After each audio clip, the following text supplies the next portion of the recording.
The largest countries in the world, starting at 5th and going to 1st, are the United States, China, Canada, Antarctica, which is sort of a country that no one owns, and of course, Russia.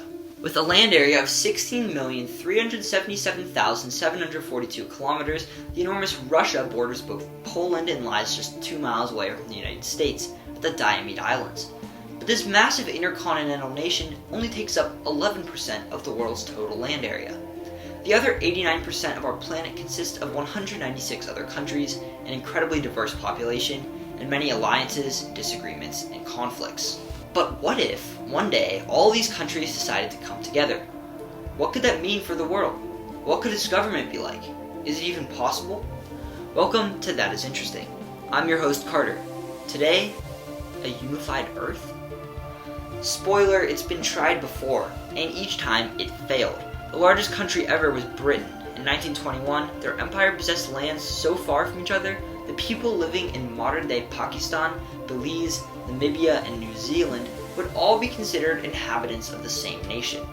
The largest contiguous land empire, though, was the Mongol Empire, which was called Ik-Mongol Ols, or the Great Mongol State.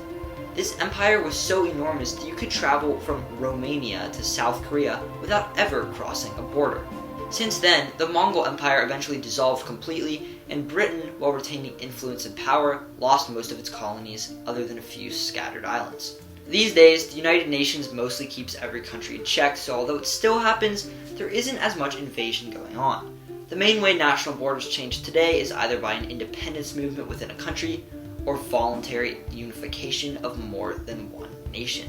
The merging of countries is not as uncommon as you'd think. There are, of course, notable failures where the countries split up again, such as the Soviet Union and Yugoslavia, but there are a number of successes as well.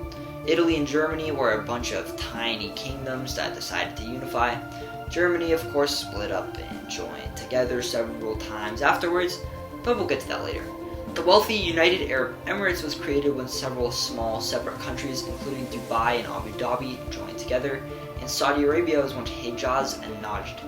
Of course, there's the United Kingdom, which was formed when the countries of England, Ireland, Scotland, and Wales joined together. Most of Ireland later left, but the country is still together and has been a successful world power. Another unification we could possibly see in the future is the East African Federation, a proposed combination of South Sudan, Kenya, Uganda, Burundi, Rwanda, and Tanzania that is currently undergoing negotiations. Tanzania, by the way, used to be two independent countries, Tanganyika and Zanzibar. So let's imagine that somehow every country on Earth decided to merge into one. There are obviously many ways this country could fail, but there is possibly a route they could take that may lead to success. First off, the form of government. If the whole world were to unite, having a president or prime minister in charge could be quite dangerous. Having boundless control of the entire Earth concentrated in the hands of one person could easily lead to a dictatorship, which is a great recipe for chaos and the end of our hypothetical unified country. Instead, a more reasonable solution would be to have a council of leaders, each of equal status, to vote on decisions. However, the Earth is huge, and this small council would likely not be able to sufficiently meet the needs of such a large population. Each member of the council would likely represent a certain district, which would elect a council member in a form of local government to govern it as well. But how would this country remain united? Chances are it might not. Countries don't remain unified when there are regions that want to become independent, and unification of the entire world would come with many regions that are currently seeking independence to begin with. The only way the country could stick together is if the government makes life better for the region's citizens than if it were to govern itself independently. Now comes the question of the capital city.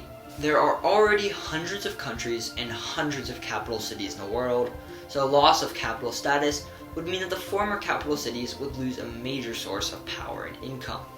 There are several cities that are already major political centers, such as Washington, Brussels, Beijing, Moscow, and New York City, but selection of a single permanent capital would mean that a single region would become much more powerful than the others. A better way to spread out power through this imagined country and keep prominence in different regions could be to have the location of the capital city change every election year. Every city with over 1 million people could be in the running, and a city could be selected at random. That could mean that a single region would not rule over the rest and could ease tensions in this imaginary nation. People have tried to unify the world throughout history.